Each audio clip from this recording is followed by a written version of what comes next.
It shouldn't have been so easy, but it was. Almost too easy, in fact. If she had known it would be so easy, she probably would have done it much sooner.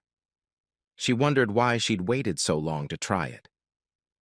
Alex stretched languidly in her lover's bed. Turning onto her right side, she got up and walked to the bathroom, turned on the shower, adjusted the temperature, and climbed in. Quickly soaped herself up, being very careful around her slightly sore, newly fucked pussy, and was about to turn off the water when Trey entered the room, and she turned off the water while they switched places. 15 minutes later, the couple was ready to go. The man leaned toward her, but the woman pulled away slightly so his kiss wouldn't smear the lipstick on her newly painted lips. "Easy, love. Let's stick to the plan, and then we can do this for a long time," she warned him. "I'm sorry. You're right," he replied. "It's just that your lips are so damn nice to kiss." The woman smiled radiantly. For the first month at least, this part of her life was going exactly as she'd planned. She hadn't expected anything less. In fact, she'd expected it to go on much longer. Some would call what Alex and Trey had been doing on Wednesday afternoon an affair. She, on the other hand, thought the term affair was too crude. Alex loves Trey and considers their Wednesday meetings to be more than just a smutty affair. Alexis Temple wasn't looking for love when she found it, for the second time. She had been happily married to Chris Temple for 12 years when she met Trey Latham at an executive board meeting at Parkfield Hospital 4 months earlier. Alexis is the director of human resources at Parkfield, and Trey is the new marketing representative for Riley Gordon, the hospital's public relations company. Trey was dressed in a charcoal gray pinstripe suit that was clearly tailored to his athletic body of 5'3" and 102 pounds. His brown hair is wavy and thick, and his big brown eyes flash when he speaks. When he looks at her, she feels a tingling sensation between her legs. Over the next few months, they chatted a few times before Alex realized that her feelings for Trey were more than superficial. To call it an affair would be wrong. It's a relationship she has nothing to apologize for or feel guilty about. Saturday afternoon, Chris Temple went to the mailbox and picked up a handful of letters and miscellaneous correspondence that had been thrown in there today. In the handful were 2 envelopes from the state of Indiana containing license plate stickers and printed registration papers for 2023. Chris opened the envelope addressed to him, affixed the new sticker to his license plate, and put the registration in the glove compartment of his car. He then opened the envelope addressed to his wife, placed a new sticker on her license plate, and attempted to put her registration down in the glove compartment. But the glove compartment was locked. Who the hell locks their glove compartment? Chris thought with anger as he walked back into the house. He grabbed his wife's car keys from the shelf, opened the glove compartment, and dropped the new registration in there. He closed the drawer and was about to leave when he had a funny thought. Chris opened the glove compartment again and looked inside. There he found the car's owner's manual, the last 3 registrations, and a cell phone, the only one that surprised him at this point. "Shit. Fuck," he muttered to himself. Chris knew his wife was upstairs in the shower. As had been her custom for the past 6 months, she had come home about 20 minutes early after her Saturday morning workout and, as usual, had gone straight into the shower. He leisurely turned on his phone and waited for it to fully load before looking at the call history. Since she didn't expect anyone to find her phone, she didn't bother clearing the call history. There was a short list of calls, but a long list of texts, all from one Trey Latham. Before he even looked through those texts, Chris realized that his 13-year marriage was over. Reading the messages didn't change his mind one bit. Chris turned his phone off, put it back in the glove compartment, and locked it again. Hanging his wife's keys back on the coat rack, he listened for a moment, hearing the shower still running upstairs. He went outside to mow the yard and think. Reports told Chris that his wife had been having an ongoing affair with Trey Latham for almost a year now. He remembered that her late Wednesday nights at the office had started around that time. Apparently, she would take a long lunch break and then add it to the end of the day to make time to work. About 6 months ago, judging from correspondence, they had added Saturday mornings to their game days. Chris remembered that it coincided with the start of his wife's classes at the local gym. Tears came to his eyes. He slammed both hands on the handle of the lawnmower. Hearing the sound of the mower from the second-floor bedroom, Alex smiled. She knew that Chris liked to mow the yard, both for exercise and because he actually liked the look of a well-maintained yard. As she got dressed to enjoy the rest of Saturday, she realized that she was really lucky to have an adoring husband and a hot young lover. It had been almost a year since Alex had expanded her intimate life to include Trey, and everything was working out just as she had planned. Thanks to careful planning and good organization, her life had never been more fulfilling. A loving husband, 2 wonderful children, a great job, and a 29-year-old second husband filling in the emotional and physical gaps she thought she had in her marriage. Yes, there were times when she felt almost depressed, but for the most part she knew she was living life to the fullest, taking a lover, a second love in fact. She had completed what she wanted in life. She wasn't taking the easy way out, living her life to the fullest, it seemed to her. She was living her life to the fullest this day, and that meant being able to have sex with 2 different men on the same day, which was very lustful and always resulted in mind-blowing finishes when she managed to get her husband to make love to her in the evening after her lover had made love to her earlier in the day. After sex with Trey, Alex always showered and cleaned herself thoroughly, so she had no problem if Chris initiated sex with her on such evenings. In fact, after she made sure her husband couldn't find out that she had sex earlier in the day, she started initiating sex herself to get extra excitement from her own naughtiness. Alex and Trey's relationship was actually one of love, not just lust. The young man was warm and intelligent, and his interests were different from her husband's, which she felt made her life more fulfilling. Trey knew from the beginning that she was married and loved her husband, but she had more than enough love to include Trey in her heart as well. As far as sex goes, Trey is 13 years younger than her husband and more strong-willed, both personally and physically. He has abs and about 14 pounds of extra relief muscle on his body. Sex with each of them was also different. With Chris, they usually made slow, passionate love, and with Trey harder and more physically intense. Alex didn't get to have sex with the 2 men that Saturday, as Chris had slipped away that evening, excusing himself with fatigue. She had to admit that he looked a little out of sorts, walking into the house after mowing. In fact, Chris was pleased already that he didn't throw up when she tried to start something. As he lay facing Alex, he thought about how many times his wife had slipped him sloppy seconds. Chris was vice president of finance at a mid-sized tool and die company.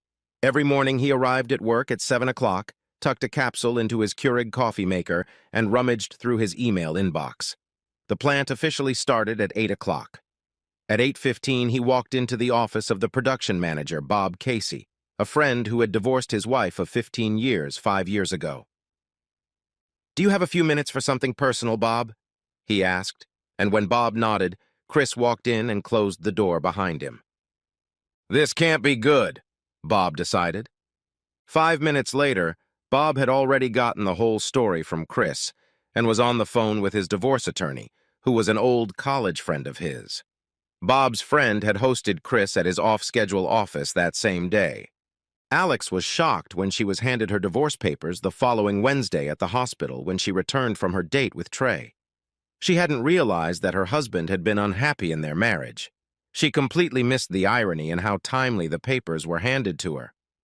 While she was trying to piece things together, the thought of Chris finding out about her relationship with Trey hadn't even crossed her mind.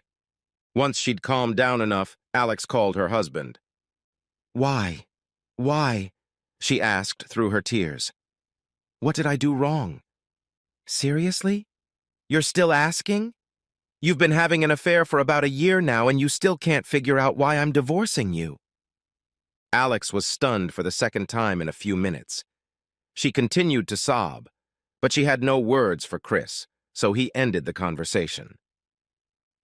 As Chris expected, Alex was waiting for him outside the house when he returned, rather than staying late at work as usual. "Wouldn't Mr. McCoy resent you for not making up the hours for that long lunch?" Chris asked, entering the house from the garage. "I love you, honey. You know I do.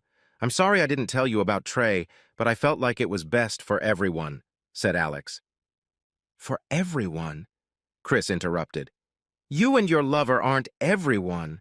What about me? Aren't I part of everyone? Yes, you are, she said quietly.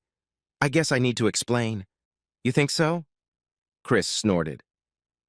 I didn't tell you about Trey because I knew you wouldn't understand, and you'd mess it up like you're doing now, she began. I'm messing up? I'm so fucking sorry. What exactly am I ruining? Chris roared. I wasn't looking for this relationship, Chris. It just happened, and I'm glad I did. Trey is a wonderful man. You'll like him once you get to know him better. This is so much more than an affair. It's so much more than sex, so much more than lust. I love him as much as I love you, Chris, and I couldn't give him up any more than I could give you up. But we're married. You can't love two men at the same time, Chris objected. Yes, I can. Being married doesn't mean you can automatically turn off your emotions, turn off love. You're my first love. He's my second. I am capable of loving more than one man at a time. It's not a question of one or the other, Alex said. Trey realizes that I have a full life as it is. He's willing to be satisfied with the little time I have for him. You and the family get the lion's share of my time, as it should be. I've taken nothing away from you and the kids. I just added something for me besides you and the kids. Trey is not your husband. He's an interventionist. He should be grateful for any time he gets from you. But I am your husband. And you have two kids. All that time should be given to us, Chris said. I love my life the way it is now, and I don't want to change anything. I need all of you, Alex said. I don't want a divorce. Yes, but I didn't want my wife to sleep with another man either. I guess we don't always get everything we want, Chris said. Remember when we got married, baby? Remember the words love, honor, and cherish? How can having fun with another man be loving, honoring, or sparing me? You make it sound so dirty. Disgusting, Alex said. There's nothing like that here.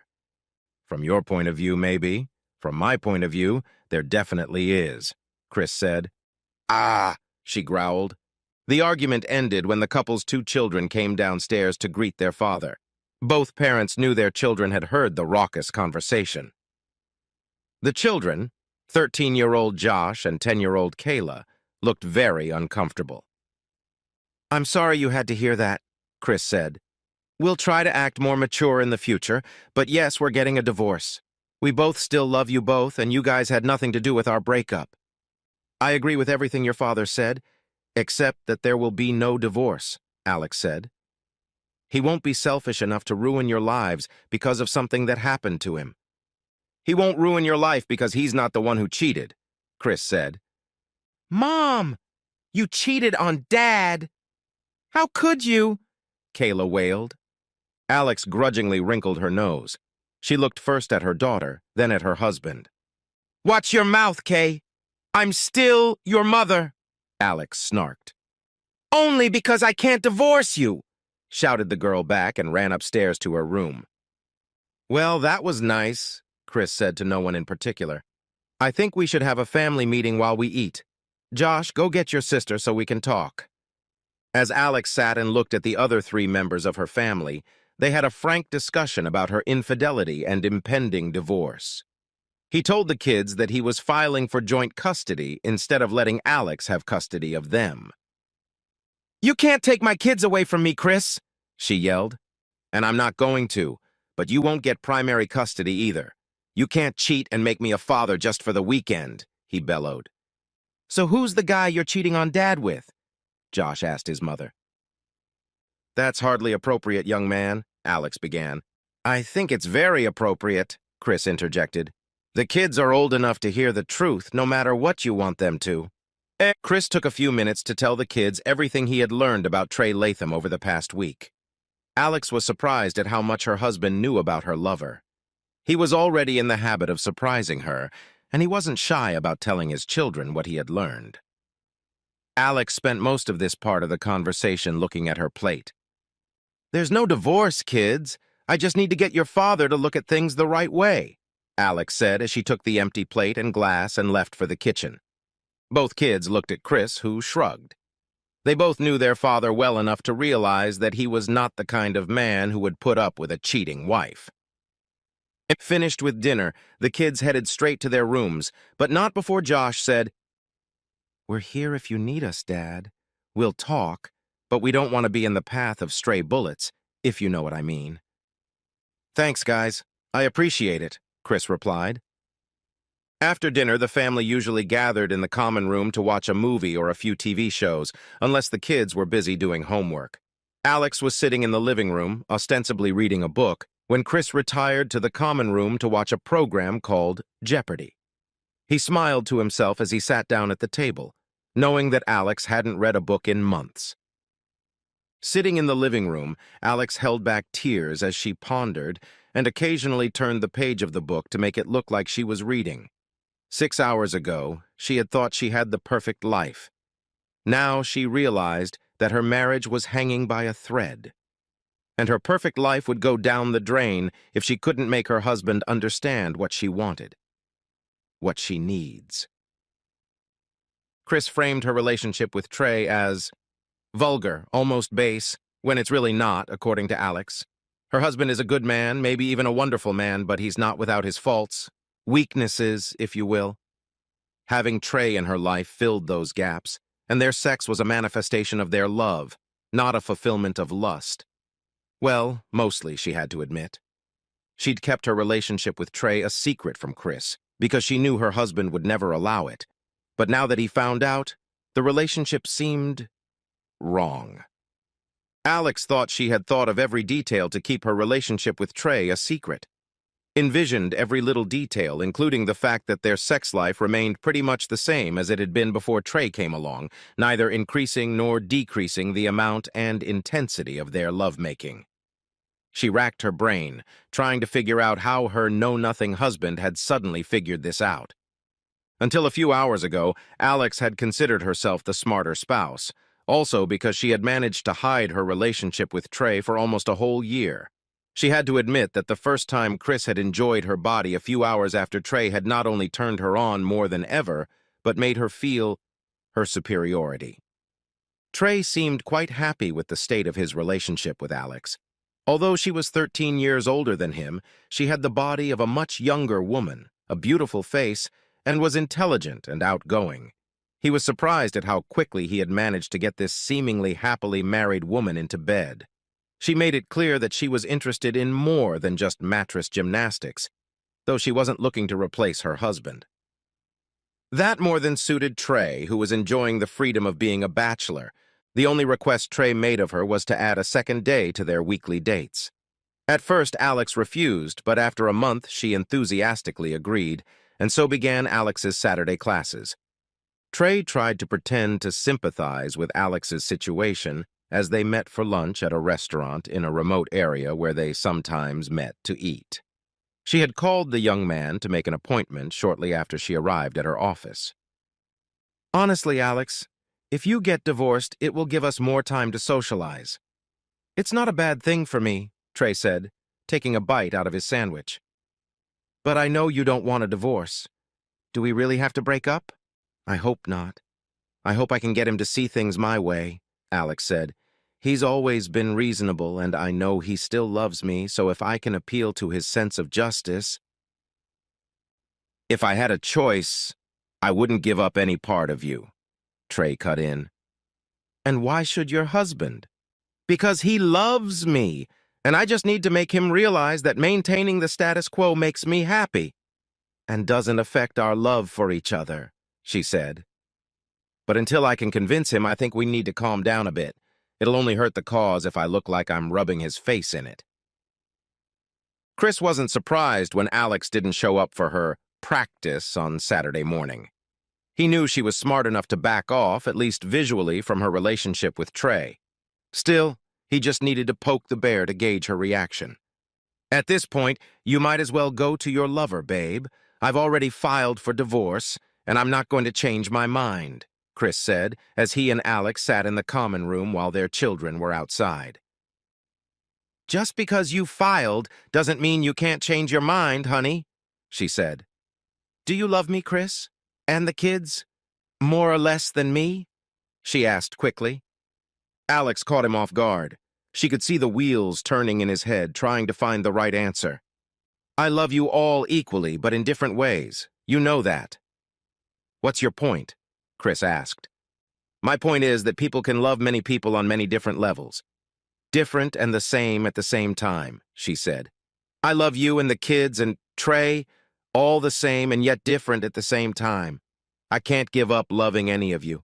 I love you, Chris, and I need you. You are my husband, and as the father of my children, you can have me most of the time. But I also love Trey. In a different way and at the same time, just like you. But since he is not part of our family, he has to make do with a smaller portion of my time. Although he would like more, he has accepted that role. If you loved me as much as you always say you do, you would graciously accept your dominant role and be happy, for yourself and for me. But you're stubbornly ignoring the obvious, Al, Chris pointed out.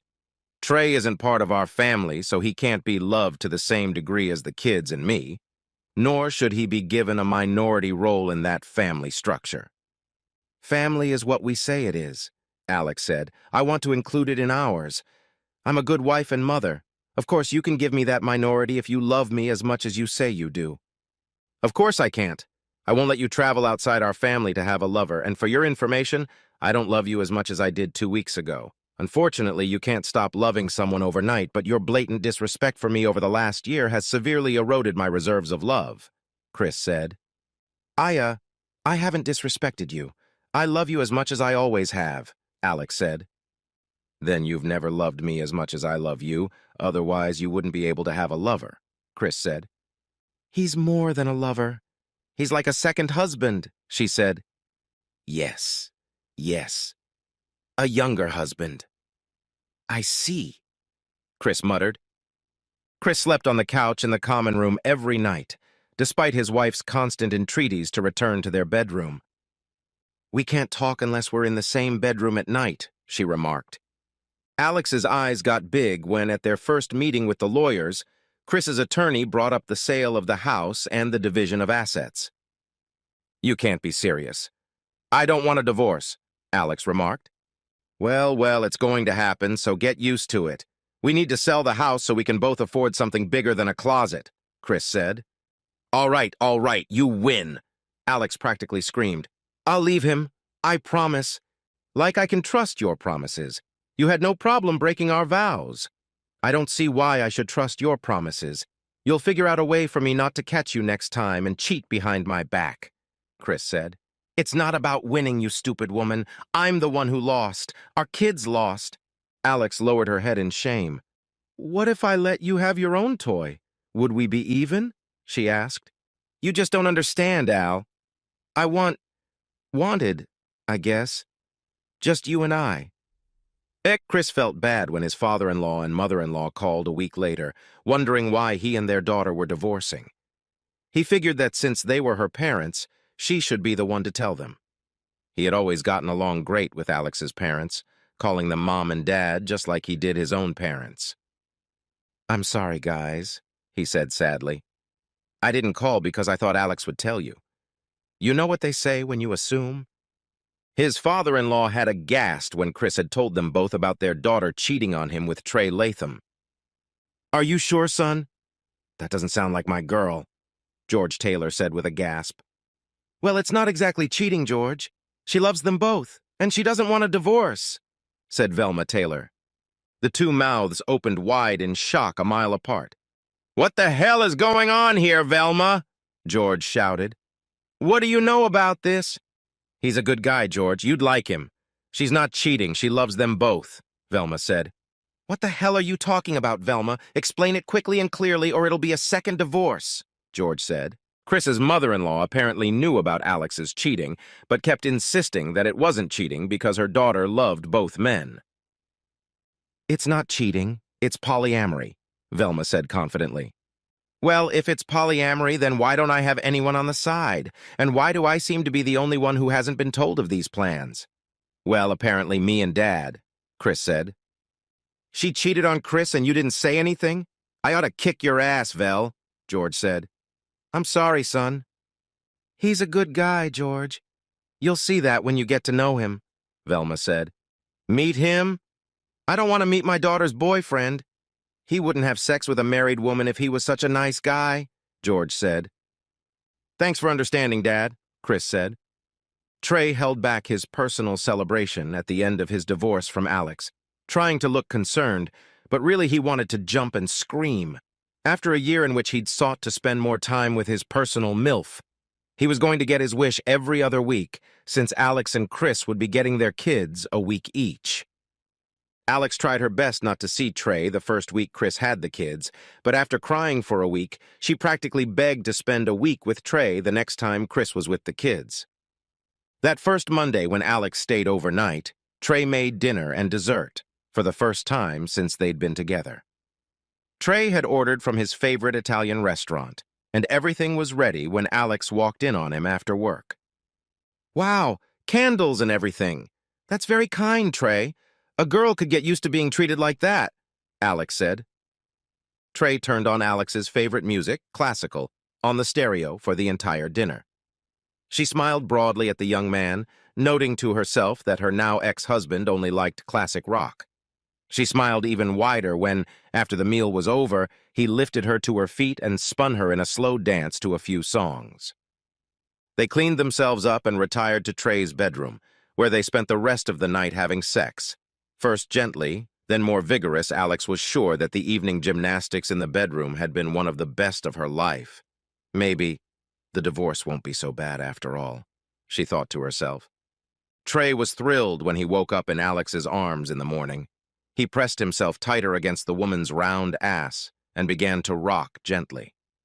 20 minutes and one position change later, they were lying face to face, breathing heavily from exertion. Oh shit, I'm going to be late if I don't hurry up, Alex said. Well, let's save time by showering together, Trey suggested, cocking his eyebrows. That sure wouldn't save time, Alex replied. You're going to stay here until I'm done. I promise to be quick. Friday night was their first time together in public at a restaurant. Alex was wearing a sexy, short red dress she had bought especially for the occasion. Damn, woman, you're gorgeous, Trey pronounced. She knew she looked sexy, and she and Trey were an attractive couple. Several times during the evening, she saw men ogling her. Alex was physically tired when she left Trey's house late Sunday night to pick up the kids from Chris's house. She and Trey had had sex late Friday night, 4 times on Saturday and 2 more times on Sunday. Having a 29-year-old partner on a regular basis was physically much more difficult than Alex was used to. A month later, Alex dragged herself to the car again to pick up the kids. As had become customary, she was quite satisfied sexually. But on the way home, she felt something missing. It seemed that the more time she spent with Trey, the more their relationship grew sexually and deteriorated emotionally. She rubbed her right wrist, reminding herself of the scratch she'd gotten when Trey had handcuffed her to the headboard of the bed. A new experience for her. Admittedly, she felt somewhat devalued, realizing that Trey had forced her into submission. When Trey pulled out the handcuffs, she expressed reluctance, but he got over it quickly. She then lay down separately from the younger man, noting to herself that Chris had never made her feel anything other than an equal partner in bed. She mentally brushed it off, deciding that here was probably just a generational difference between her ex-husband and her lover. Even though the kids knew about Trey, in the weeks she had the kids, Alex only interacted with him a couple times a week, and always during work hours. She had yet to introduce her second love to the kids. On Wednesday, when Alex called, Trey didn't answer his cell phone or return her calls. When he didn't call Thursday at noon, she became concerned and called him on his work phone. The receptionist at Riley Gordon wasn't too eager to talk about where Trey was until Alex admitted that she is Trey's girlfriend and can't reach him. He's been in the hospital since Tuesday night, the girl on the other end of the phone said. Apparently he got into some kind of fight outside his favorite sports bar and got hurt pretty badly. Perhaps that's why you couldn't reach him. The receptionist gave Alex the information she needed, and within minutes she was on her way to the hospital. 15 minutes later, she was looking at Trey's battered face. Why didn't you call me? I found out 2 days later from your administrator, Alex said. Because of his injuries, Alex couldn't decipher the expression in Trey's eyes. He had a broken nose, 2 black eyes, and, she found out, 2 broken ribs and bruised testicles. Because your ex-husband did this to me, I know that, Trey muttered. That unscrupulous bastard didn't do it himself. He paid someone to do it. He'll pay for everything when the police get those two thugs. No, that can't happen, Trey. Chris is too good to do this. He's the kind of guy who would divorce me as soon as possible but would never hurt anyone. I guess that's why I thought I could have two husbands, Alex said. Yeah, and how did that turn out? Trey growled. I'm telling you, he's a wuss, not the nice guy you think he is. He's going to end up in jail. I'm not going to be ceremonious with him just because he's the father of your children. I'm sure he didn't do it, but still, Trey, you should have called me. I shouldn't have found out 2 days after something happened. Considering how cold and calculating Chris had been when he'd filed for divorce, Alex couldn't be sure that her ex-husband hadn't had a hand in beating up Trey. And if he hadn't, she'd have to admit that she was partly responsible for the beating herself. What the hell, Chris? Does your ego feel better now? Shouted Alex to her ex when he answered the phone later that afternoon. What the fuck are you yelling for? Chris said quietly in response, perplexed as to what his ex-wife was babbling about. Nice try, Chris. Trey is very angry and hurting badly, and when the cops spot you, you're going to jail. I won't be able to calm him down, she said. Whatever you say, Chris replied and ended the conversation, still not understanding what Alex was yelling about. Alex had to admit that Chris actually looked puzzled by what she was saying. She wondered when he'd gotten so good at feigning innocence. How ironic. The police showed up at Chris's house about 20 minutes after he had talked to Alex on the phone. I made fresh coffee. I've been waiting for you guys since my ex-girlfriend called a few minutes ago. From what she said, I'm guessing that something happened to her beloved second husband. And I'm suspect number 1, Chris said. Chris poured coffee for both officers and patiently answered questions for about 15 minutes. As they left, the officers agreed that it didn't seem as if the jilted ex-husband was a suitable suspect. A month later, police ruled Chris out as a suspect in Trey's beating. A few weeks after that, Chris and his father-in-law were sitting quietly at a bar on the edge of town, enjoying a couple shots of Angel's Envy rye. Thanks, Dad. I owe you big time, Chris said quietly. The damn police were pretty sure I had something to do with beating up that stupid bastard. Yeah, you were such an obvious target that they just couldn't ignore you. But you don't owe me anything. I owe you for what my stupid daughter did to you. You've been a good husband and a great father to my grandchildren, George Taylor said. I'll tell you what, you'll have to buy the drinks from now on. I could get used to this expensive booze. They both clinked glasses and took a sip of the amber liquid. 2 months after the attack on Trey, Alex hadn't had sex so much that she almost couldn't stand it. She had met another young man for whom she had developed feelings, and while it wasn't love, she needed physical intimacy. From having 2 husbands providing intimacy just a few months ago to the fact that she hadn't had intimacy in 2 months, Alex was desperate. She thought about discussing the problem with Trey, but their relationship was no longer as close as it had been before the attack. And since he had been fine with being the second man in a polyamorous relationship when she was married to Chris, he should be fine with being the first man in such a relationship. For her own peace of mind, she decided that she would apologize later if necessary, but she would not be the first to seek permission. Delman LaFleur was almost as big as Trey, 5'9", 98 pounds, and looked perhaps even a little better, though not quite as rough. He'd grown up in New Orleans and had a mix of Cajun and old-fashioned Southern accent. He's 25 years old, more polite but less brash than Trey. He works as a junior manager at a local firm, and ever since Alex met him in line at the nearest Starbucks a few months ago, she'd wondered if he could replace her ex-husband in the new polyamorous trio. Decided it was time to find out. By the time Trey had regained the physical ability to have sex, Delman was firmly in his former role as Alex's second husband. Alex met with her second boyfriend twice a week during the weeks when she had kids. Those were old enough to take care of themselves for the few hours she wasn't home on Wednesday nights and Saturday mornings, as she had done when she was married. Just as importantly, Trey didn't need to know any more about Delman than Chris needed to know about Trey. At least not until he somehow found out about it, Alex pointed out. Chris and Alex's lives only intersected when the parents handed the children over to each other as part of their custody agreement and at some school events. Chris was cordial with Alex when they socialized, while Alex was constantly trying to gain favor with her ex-husband. It was the children who informed Chris that his ex-wife had returned to a polyamorous life, about 6 months after the fact. Josh and Kayla mentioned in passing that they often did early Saturday chores around the house while their mother was at the gym to spend the rest of the day with friends away from her. "Hey, she is still your mother regardless of what she did to me. Be respectful and considerate," Chris said. "It's not just about what she did to you, Dad. She destroyed our family," Josh stated emphatically. Chris had to admit that his son's assessment of the situation was correct. But what made him raise his eyebrows in thought was the information that his ex was once again telling the kids like going to the gym on Saturday mornings. Chris had never told the kids exactly when their mother had cheated on him, and being kids themselves, they had never asked about it. Chris put that information off until next week when the kids were at Alex's.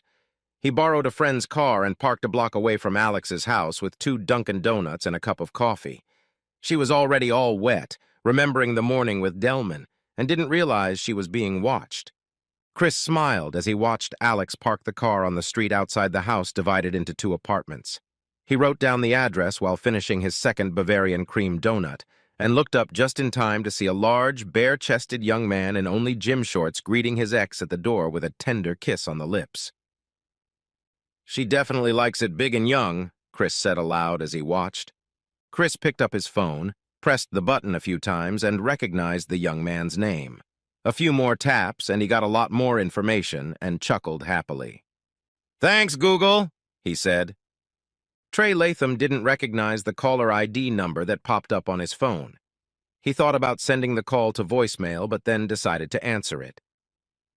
"Trey Latham, how can I help you?" He answered confidently.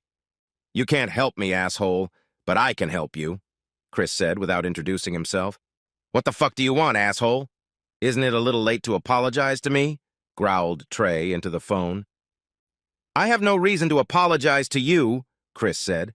"But for selfish reasons, I'll do you a favor you don't deserve. Do you know where your favorite girl is right now?" "I take it you do," Trey snapped. "Isn't she with your damn kids?" "Well, she's with a kid, but not mine. She's definitely got her type. He's a big bastard, probably the same height as you, but a little younger. God, if she keeps this up, she'll be dating sperm in a few years," Chris grinned. "Let's say I believe you. Who's the bastard?" Trey asked. "According to Google, he's Delman LaFleur, lives at 1234 William Street. The rest you'll have to find out on your own. I'm out of coffee," said Chris.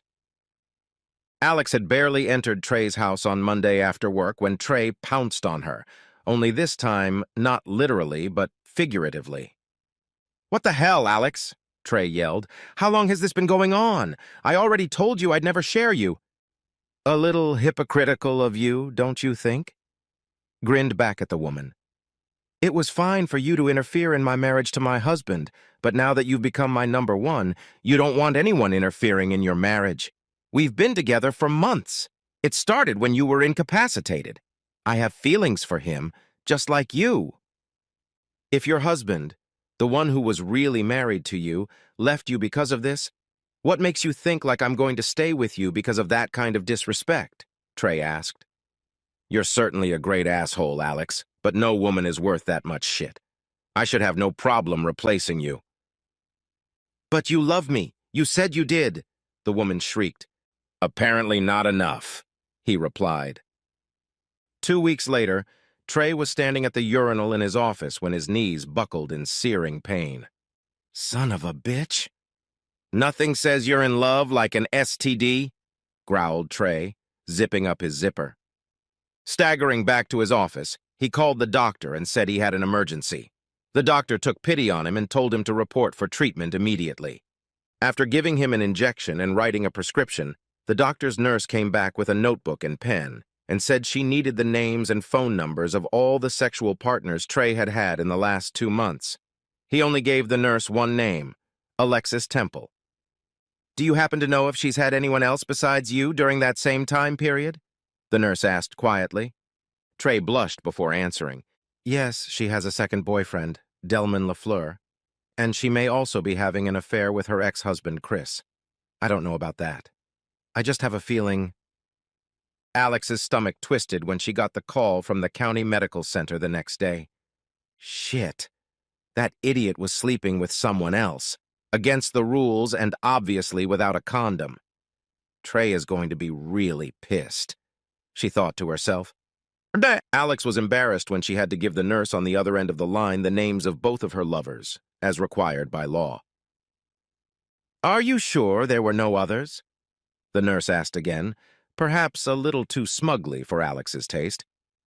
I'm not, Alex started, but then realized how it must seem to a nurse who was just doing her job. No, no one else was. The next day, Trey was on the phone with Chris Temple, ostensibly to return a favor Chris had done for him a few weeks earlier. Hey, buddy, just thought you should know, in case you need to get checked out by a doctor too, but I tested positive for gonorrhea. Alex is my only woman, so I know it's from her. You don't dip your wick in her from time to time, do you? Trey said. Absolutely not, Chris said with contempt in his voice. It doesn't surprise me, though. After 8 years of bachelorhood, Chris was sure that he would never marry again. It suited him just fine, and he wasn't looking for a partner.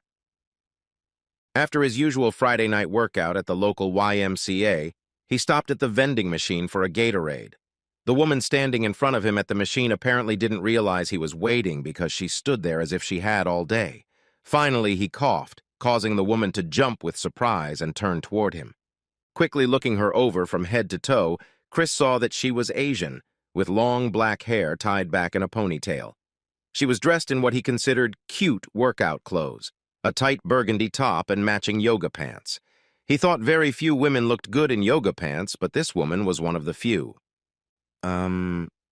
He muttered pathetically. The woman smiled brightly at him, her big brown eyes reflecting the smile on her lips. Wow, nice opening line, Slick.